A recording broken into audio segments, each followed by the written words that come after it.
తాకట్లో ఉన్న మీ బంగారాన్ని విడిపించి ఆ రోజు ఆన్లైన్ రేటుకి కొంటాం. Sharma gold company. నమస్తే, వెల్కమ్ టు సుమన్ టీవీ. నేను పద్మిని. ప్రస్తుతంతో పాటు ప్రముఖ పంచాంగకర్త, వాస్తు జ్యోతిష పండితులు, హస్త సాముద్రిక నిపుణులు మేడికొండూరు విశ్వనాథ్ ప్రసాద్ గారు మనతో పాటు ఉన్నారు. మాట్లాడదాం సార్. నమస్తే సార్. నమస్కారం. బోర్డు మీద ఆల్రెడీ రాసి ఉన్నారు. ఎగ్జాక్ట్లీ 2026వ సంవత్సరానికి గాను రాశి ఫలాలు ఎలా ఉన్నాయి అనేది ఈ రోజు మనం తెలుసుకోబోతున్నాము. సరే ఇంకా మొదలు పెడదామా సార్? ద్వాదశ రాశులకి కూడా ఎటువంటి ఫలితాలు ఉండబోతున్నాయి అనేది తెలుసుకుందాం. అంతకన్నా ముందు గోచార గ్రహస్థితి ఎలా ఉందో ఒకసారి తెలుసుకుందాం. అలాగే ఈ గోచార పరిస్థితి రీత్యా అటు భౌగోళికంగా ఉండేటటువంటి అంటే ఎటువంటి రిజల్ట్స్ రాబోతున్నాయి, ఇవన్నీ కూడా సార్ తెలుసుకుందాం. ముందుగా గోచారం ఎలా ఉంది సార్ గ్రహస్థితి? ఈ 2026 సంవత్సరానికి సంబంధించి వివిధ ప్రాంతాలలో ఉండే భౌగోళిక, రాజకీయ, వాతావరణ పరిస్థితులని అంచనా వేయడానికి సహజంగా మన ఈ పంచాంగ విశ్లేషణ పద్ధతి చేసేది ఉగాది ప్రారంభ దినానికి సంబంధించి ప్రారంభ సమయంలో పాడ్యమి ప్రారంభమవుతున్న సమయంలో అప్పుడుండే గ్రహస్థితిని, అప్పుడుండే లగ్నాన్ని తీసుకుని వాటిని విశ్లేషిస్తూ ఆ సంవత్సరంలో జరిగే పరిణామాలు వాటన్నిటిని అంచనా వేయడం జరుగుతుంది. మరి అది కరెక్టా, ఇది కరెక్టా, ఏది చూస్తే బెటర్? ఇప్పుడు మనం 2026 సంవత్సరానికి చూసుకుంటున్నప్పుడు 31/12/2025 అర్ధరాత్రి 12 గంటలకు, అంటే 2026 సంవత్సరం జనవరి 1వ తారీఖు ప్రారంభం అవుతున్న సమయాన్ని గ్రహస్థితి తీసుకోవటం. ఈ రెండు పద్ధతుల్లో కామన్గా ఉండే ఫ్యాక్టర్స్ ఏమిటంటే, ఈ గ్రహాల మధ్య ముఖ్యంగా స్లో మూవింగ్ ప్లానెట్స్ అయిన శని, గురు, రాహు, కేతు, యురేనస్, నెప్ట్యూన్, ఇవి ఈ గ్రహ స్థితులు, వాటి మధ్య ఉండే కోణ స్థితులు, అవి సహజంగా సంచరిస్తూ ఉన్నప్పుడు మిగతా గ్రహాలతో ఇచ్చే కోణ స్థితులు, వీటి ఆధారంగానే ఇందులో అయినా 2026 సంవత్సరం వేసుకున్న ఈ హారోస్కోప్లో సంబంధించి అయినా, లేదా ఉగాదికి సంబంధించి మనం ఆ సమయానికి వేసుకునే హారోస్కోప్లో అయినా అదే రకమైన కాన్సెప్ట్ని ఫాలో అవటం జరుగుతుంది. రెండవది గ్రహణాల ప్రభావం. మనకి ఈ సంవత్సరం కనిపించే, ప్రపంచవ్యాప్తంగా కనిపించే గ్రహణాలు 4 అయితే అందులో ఒక గ్రహణం మాత్రం మనకి దగ్గరలో, ఒక గ్రహణం మన ప్రాంతంలో, అంటే భారతదేశంలో కనిపించే అవకాశం.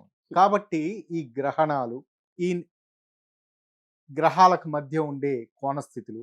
మూడవది ట్రాన్సిట్ పొజిషన్స్, అంటే స్లో మూవింగ్ ప్లానెట్స్ అయిన గురువు, శని, ఇవి క్రమక్రమంగా ఒక రాశి నుంచి ఇంకో రాశికి మారటం, లేదా ఒక నక్షత్రం నుంచి మరొక నక్షత్రంలోకి మారుతూ ఉండటం, వీటన్నిటినీ పరిగణలోకి తీసుకుని విశ్లేషణ చేయటం జరుగుతుంది. ఇక్కడ ఈ సంవత్సర ఫలితాలను ప్రభావితం చేసే ముఖ్యమైన అంశం ఏమిటంటే, శని స్థిరంగా ఈ మీనరాశిలోనే సంచారం చేస్తూ ఉన్నాడు.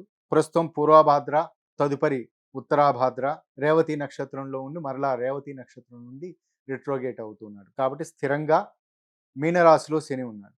ఇక గురువు కర్కాటక రాశిలో, తదుపరి మరలా సింహరాశిలోకి 6వ నెలలో ఎంట్రీ కావటం, మరలా వక్రగతి రేపు డిసెంబర్లో ప్రారంభం కావటం, తదుపరి వచ్చే సంవత్సరం జనవరిలో 2027 జనవరిలో మరలా కర్కాటక రాశిలోకి ప్రవేశించటం జరుగుతుంది. సహజంగా మన పంచాంగ విశ్లేషణకు సంబంధించిన విషయాలలో గురువు 3 రాశులలో సంచారం చేస్తూ ఉన్నప్పుడు చాలా విపరీతమైన పరిణామాలు చోటు చేసుకుంటాయని, ప్రాణ నష్టం ఉంటుంది అని ప్రాణ నష్టం ఉంటుందని, జనాలు ఆహాకారాలతోటి, క్షుద్బాధతోటి, రోగాలకు సంబంధించిన సమస్యలు, వాటితోటి బాధపడుతూ ఉంటారని పంచాంగ గణిత విశ్లేషణ, అంటే ప్రత్యబ్ద పంచాంగ సరళి అనే పుస్తకం ద్వారా కావచ్చు, కాలామృతం ద్వారా కావచ్చు, వీటి ద్వారా తెలుస్తున్న, అంచనా వస్తున్న విషయాలు. కానీ ఇక్కడ గతంలో కూడా, అంటే ఇప్పుడు జరిగిన సంవత్సరంలో కూడా వృషభ, మిథున, కర్కాటక రాశుల్లో రాశిత్రయ 3 రాశుల్లో గురువు సంచారం చేయటం అనేది జరిగింది. భవిష్యత్తులో కూడా ప్రస్తుతం, అంటే ఈ సమయానికి మిథున రాశిలో ఉండటం, తదుపరి కర్కాటకంలోకి రావటం, తదుపరి సింహంలో అక్టోబర్లో ప్రవేశించడం, కాబట్టి రాశిత్రయం అనేది ఇక్కడ కూడా జరుగుతుంది. కానీ గతంలో ఒక ప్రత్యేకమైన స్థితి ఏమిటంటే, రాహు శని గ్రహాల కలయిక ఉండటం, దాని తర్వాత ఇక్కడ శని ప్లేస్ చేయబడి ఉన్నప్పుడు, మకర రాశిలో శని ప్లేస్ చేయబడి ఉన్నప్పుడు యురేనస్ తోటి స్క్వేర్ ఆస్పెక్ట్ ఇస్తూ ఉండటం, ఈ కారణాలు, గతంలో జరిగిన వీటి కారణాల చేత చాలా ఇబ్బందికర సన్నివేశాలు, కరోనా లాంటి పరిస్థితులు, అంటే సాంక్రమిత వ్యాధులకు సంబంధించిన పరిస్థితులు, ప్రపంచంలో యుద్ధ భయాలు, ఇటువంటివన్నీ చోటు చేసుకోవడం జరిగింది. ప్రస్తుతం ఉన్న స్థితిని చూసుకుంటున్నప్పుడు మీరేదో సందేహపడుతున్నారు. కరోనా టైంలో శని మకరంలో ఉన్నారు. రాహుతో కలిసి లేరు గదా! నేను ఆ సమయం నుంచి హ్మ్. క్రమంగా జరుగుతున్న విషయాలకి చెప్తున్నా. కరోనా టైము, దాని తదుపరి ఇబ్బందికర సన్నివేశాలు, హ్మ్. ఆ తదుపరి యుద్ధానికి సంబంధించిన విషయాలు క్రమేపీ డెవలప్ అయింది అని క్రమేపీ డెవలప్ చెప్తున్నారు. దగ్గరగా ఓకే. అవుతూ ఉన్నాం. ఓకే. ఓకే. అంటే ఇక్కడ శని రాహుల కలయిక, శని కుజుల కలయిక, హ్మ్. శని యురేనస్ తోటి ఇస్తున్న హ్మ్. స్క్వేర్ ఆస్పెక్ట్, వీటి అన్నిటి కారణం చేత. రైట్. ఓకే. రైట్. మీరు అడుగుతున్నది 2020కి సంబంధించి. 20కి అప్పటి నుంచి గ్రాడ్యువల్ గా అదే విశ్లేషణ అర్థమైంది. చేసుకుంటూ డెవలప్ ఉన్నాం. అవుతూ ఉంది ఆ డెవలప్ అవుతూ పరిస్థితి. ఉన్నది. ఇప్పుడు కాబట్టి ప్రస్తుతం ఈ రాబోయే సంవత్సరానికి 2026 ఈ ప్రాంతానికి సంబంధించి ఇక్కడ కూడా గురువు 3 రాసుల్లో సంచారం చేయటం అనేది జరుగుతుంది. కాబట్టి క్లాసికల్ టెక్స్ట్‌లో వివరించిన విషయాల ప్రకారం ఇబ్బందులు ఎదురవుతాయి. జనాలు చాలా ఆహాకారాలు చేస్తారు. క్షుద్బాధ ఉంటుంది. రైట్. రోగాలు విస్తృతవుతాయనేది ఒక వింటున్నా. పాయింట్. హ్మ్. కానీ దాని యాడాన్‌గా దానికి సంబంధించి గతంలో ఏర్పడిన గ్రహస్థితుల్లో రాహువు శనితోటి కలిసే అవకాశం కానీ లేదు. శని స్థిరంగా మీనరాశిలో ఉన్నాడు. రాహు గ్రాడ్యువల్‌గా కిందకి. ఈ రాశి నుంచి మరలా మకర రాశిలోకి రావటం జరుగుతూ ఉంది. రైట్. రెండవది నెప్ట్యూన్ ప్రస్తుతం జరుగుతున్న దాంట్లో శని నెప్ట్యూన్ల కలయిక ఉంది. కానీ అది మిస్టిక్ ఇన్వాల్వ్‌మెంట్‌ని సూచిస్తుంది కానీ తీవ్రమైన హ్మ్.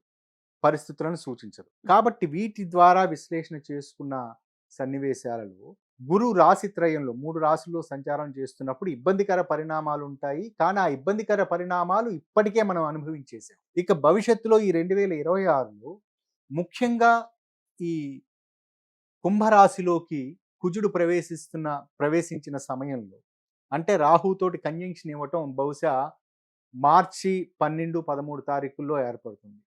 ఇక్కడ మార్చి 12, 13 తారీఖుల్లో రాహు కుజ గ్రహాల మధ్య కంజంక్షన్ క్రమంగా యురేనస్ తోటి స్క్వేర్ ఇవ్వటం జరుగుతుంది. హ్మ్.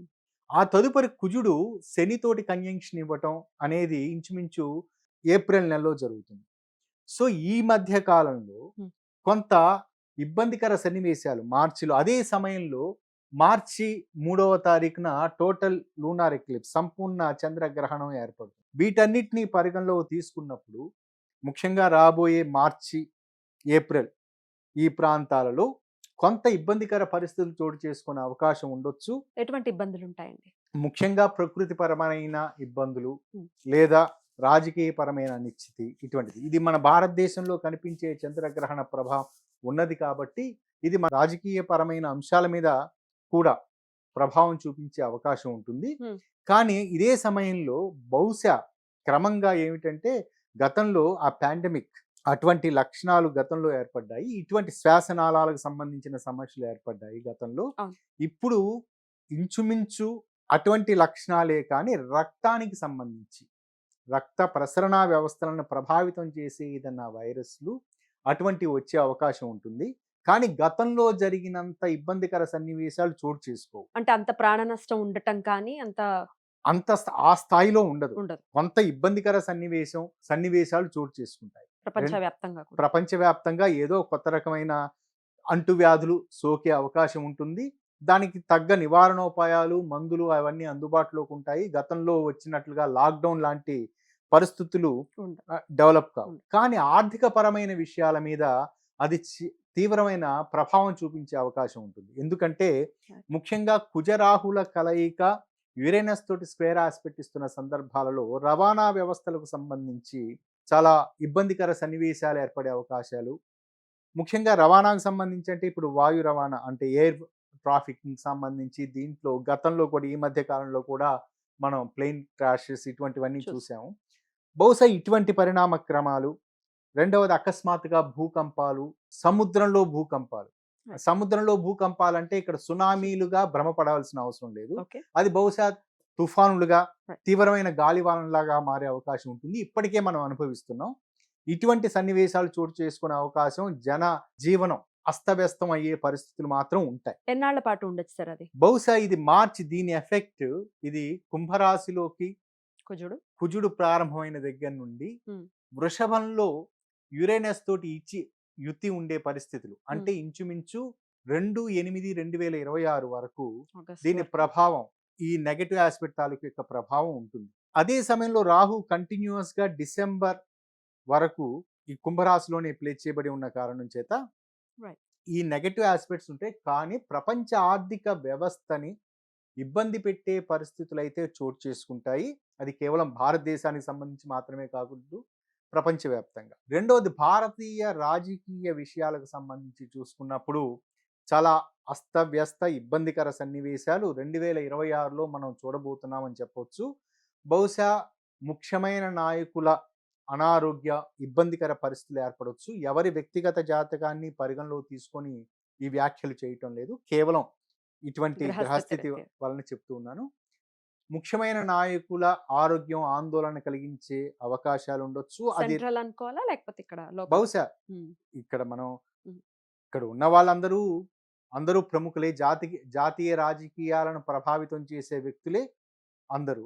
కాబట్టి జాతీయ రాజకీయాలను, ప్రాంతీయ రాజకీయాలను ప్రభావితం చేయగలిగే నాయకుల ఆరోగ్య పరిస్థితి ఆందోళనకరంగా ఉండే అవకాశం ఉంటుంది. మరొక ఇంపార్టెంట్ పాయింట్ ఏమిటంటే, ఈ రాహు కుజగ్రహాల కలయిక, దాని తర్వాత శని కుజగ్రహాల కలయిక, దాని తదుపరి యురేనస్ కుజగ్రహాల కలయిక, ఇది క్రమంగా ఏర్పడుతున్న సందర్భంలో గురువు ప్రధానంగా ఈ పునర్వసు నక్షత్రంలో వీటిల్లో సంచారం చేస్తున్న ఈ కారణం చేత ఈ సమయంలో అనుకోని విధంగా కమోడిటీస్ ఒక్కసారిగా మనం రెగ్యులర్గా నిత్యావసర వస్తువుల ధరలు అకస్మాత్తుగా పెరగటం, లేదా గతంలో ఒకసారి జరిగినట్లుగా డబ్బులకు సంబంధించి ఏటీఎంలన్నీ క్లోజ్ కావటం, మానిటైజేషన్ లాంటి, అంటే ఇంచుమించు అటువంటి పరిస్థితులు ఏర్పడే అవకాశం ఉంది. అంటే జనాల చేతుల్లో లిక్విడ్ క్యాష్ లేకుండా ఉండే పరిస్థితులు ఉండే అవకాశం ఉంటుంది.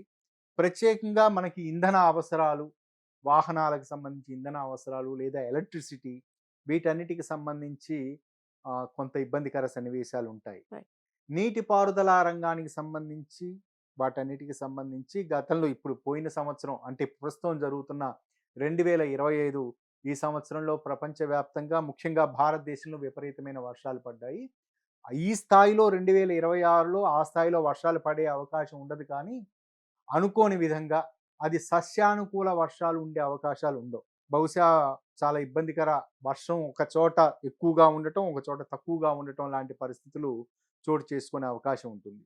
ఆర్థిక పరమైన విషయాలు విశ్లేషణ జరిగింది. ఇక విదేశీ వ్యవహారాలకు సంబంధించి ముఖ్యంగా ఈ సంవత్సరం పాకిస్తాన్ తోటి మనకి సరిహద్దు వివాదాలు, యుద్ధం, అటువంటి పరిస్థితులు చోటు చేసుకున్నాయి. అటువంటి ఉద్రిక్త వాతావరణం ఈ 2026లో మరలా ఉండే అవకాశం ఉంటుంది. ఉగ్రదాడికి కూడా ఏమైనా బహుశా వెనెవర్, ముఖ్యంగా కుజ రాహువుల కలయిక ఏర్పడి యురేనస్ తోటి స్క్వేర్ ఇస్తున్న ప్రతి సందర్భంలోనూ, అంటే ఇది రేర్గా ఏర్పడే ఆస్పెక్ట్. యురేనస్ ఇక్కడ వృషభ రాశిలో ఉన్నప్పుడు అకస్మాత్తుగా ఇటువంటి ఉగ్రదాడులు జరిగే అవకాశాలు ఉంటాయి. కొన్ని సందర్భాల్లో రోడ్డు ప్రమాదాలు ఉంటాయి. రీసెంట్గా చూసిన విషయాలలో ఇవి ఈ సంవత్సరం జరిగినంత ఉధృతంగా, ఇబ్బందికరంగా అయితే జరగవు, కానీ వార్తల్లో అయితే ఉంటాయి, న్యూస్ పేపర్లో హెడ్లైన్స్గా అయితే ఉంటాయి. ఇక్కడ ముఖ్యంగా ఈ యాన్యులర్ సోలార్ ఎక్లిప్స్, ఇది రేపు ఫిబ్రవరి 17వ తారీఖున ఏర్పడుతుంది. దీని ప్రభావం మన భారతదేశం మీద అంతగా లేకపోయినప్పటికీ ఇది ధృవాలకు సంబంధించి, ఆర్కిటికా, అంటార్కిటికా సంబంధించి ఇది ఏర్పడుతుంది. అంటే ధృవాలలో ఉండే మంచు కరగటం ఆ కారణం చేత నదుల ప్రవాహాలు పెరగటం, సముద్ర మట్టాలు పెరగటం, ఇటువంటి పరిస్థితులు ఉంటాయి. ముఖ్యంగా ఈ యాన్యులర్ సోలార్ ఎక్లిప్స్ కారణం చేత దాని ఇండికేషన్ ఏమిటంటే, బహుశా ఈ బ్రిటన్, యూరోపియన్, మనకున్న పశ్చిమ దేశాలలో అనుకోని విధంగా ఉగ్రదాడులు లాంటివి ఏదైనా జరగటం, లేదా ఆ ప్రాంతాల్లో రాజకీయ పరమైన ఇబ్బందికర సన్నివేశాలు చోటు చేసుకోవటం, గల్ఫ్కు సంబంధించిన విషయాల్లో ఇబ్బందికర పరిస్థితులు ఉండటం జరుగుతుంది. ఈ రెండవ గ్రహణం మార్చి 3వ తారీఖున ఏర్పడే గ్రహణం, ఇది మన భారతదేశంలో కనిపిస్తుంది. కానీ దీన్ని మోక్షకాలం సమయంలోనే మనకు కనిపిస్తూ ఉంటుంది. ఇది ముఖ్యంగా సాయంత్రం 6:47 PM ఆ ప్రాంతానికి ఇది శుద్ధ మోక్షం అవుతుంది. ఆ సమయానికి సూర్యాస్తమయం అయ్యి చంద్రోదయం అవుతున్న ప్రాంతాలలో ఇది కనిపిస్తుంది. మన హైదరాబాద్ ప్రాంతానికి కనిపిస్తూ ఉంటుంది. కనిపిస్తుంది. ఈ గ్రహణం తాలూకు యొక్క ప్రభావం భారత రాజకీయాల మీద, భారతీయ వాతావరణ భౌగోళిక అంశాల మీద ప్రభావం చూపిస్తుంది. నెగెటివ్‌గా ప్రభావం చూపిస్తుంది. ఈ గ్రహణం ముఖ్యంగా పూర్వ ఫల్గుని నక్షత్రంలో ఏర్పడుతుంది. పూర్వ కేతు ఫల్గుని నక్షత్రంలో సింహరాశిలో ఏర్పడుతున్న కారణం చేత ఈ శుక్ర నక్షత్రాలకు సంబంధించిన వారికి ఈ గ్రహణం తాలూకు ఇబ్బందికర సన్నివేశాలు లేదా పరిస్థితులు, కుటుంబపరమైన సమస్యలు ఏర్పడే అవకాశం ఉంటుంది. మరొక గ్రహణం టోటల్ సోలార్ ఎక్లిప్స్. ఇది ఆగస్టు 12వ తారీఖున ఏర్పడుతుంది. ఇది మన భారతదేశంలో కనిపించదు. రైట్. ఇది ఈ నెగటివ్ ఆస్పెక్ట్ తాలూకు యొక్క ప్రభావం, అంటే ఈ నెగటివ్ ఈ టోటల్ సోలార్ ఎక్లిప్స్ యొక్క ప్రభావం అమెరికా దేశాల మీద, అమెరికా తీర ప్రాంతాల మీద ప్రభావం చూపించే అవకాశం ఉంటుంది. ముఖ్యంగా ఈ గ్రహణ ప్రభావం కారణం చేత ఇప్పటి వరకు ఈ సంవత్సరంలో మనం చాలా వింటూ ఉన్నాం. వీసాలకు సంబంధించిన సమస్యలు, ఇటువంటి అమెరికాకు సంబంధించి అమెరికా అధ్యక్షుడు తీసుకునే నిర్ణయాల నిర్ణయం. కారణం చేత వీసాలకు సంబంధించిన సమస్యలు ఇవన్నీ ఎదురవుతున్నాయని వింటూ ఉన్నాం. ఈ సమస్యలకు సంబంధించి మరలా ఆ సమయంలో ఇబ్బందికర సన్నివేశాలు ఎదుర్కొనే అవకాశం ఉంటుంది. Right. దాని తర్వాత మరొక గ్రహణం ఆగస్టులో ఇది పాక్షిక సూర్యగ్రహణం ఏర్పడుతుంది. ఇది కూడా మన భారతదేశంలో కనిపించదు. కానీ దీని తాలూకు యొక్క ప్రభావం భారతదేశం విద్యార్థుల మీద ఉండే అవకాశం ఉంటుంది. అంటే విదేశాలకు వెళ్ళి ఉన్నత చదువులు చదవాలి, ఆ ప్రాంతంలో ఏదన్నా ఉపాధి అవకాశాలు పొందాలి అనుకునే వారికి ఈ గ్రహణం తాలూకు యొక్క ప్రభావం వలన కొంత ఇబ్బందికర సన్నివేశాలు ఉంటాయి. కాబట్టి విదేశాలకు వెళ్ళేవారు, విదేశాల్లో ఉన్నత విద్యా ఉపాధి అవకాశాల గురించి ప్రయత్నాలు చేసుకునేవారు ముందు నుంచి జాగ్రత్తలు తీసుకోవటం మంచిది. విదేశం అంటే ఏదైనా అవ్వచ్చా సార్? అమెరికా, కెనడా ఇట్లాంటివి, యా, యూరోప్ కావచ్చు. వీళ్ళందరూ కూడా జాగ్రత్తలు తీసుకోవాల్సినటువంటి అవసరం. రైట్. ఇది ఈ గ్రహస్థితి రీత్యా ఉండేటటువంటి ఫలితాలు. ఇప్పటికైతే చాలా చక్కటి వివరణ అందించారు. కృతజ్ఞతలు సార్. నమస్తే. నమస్కారం.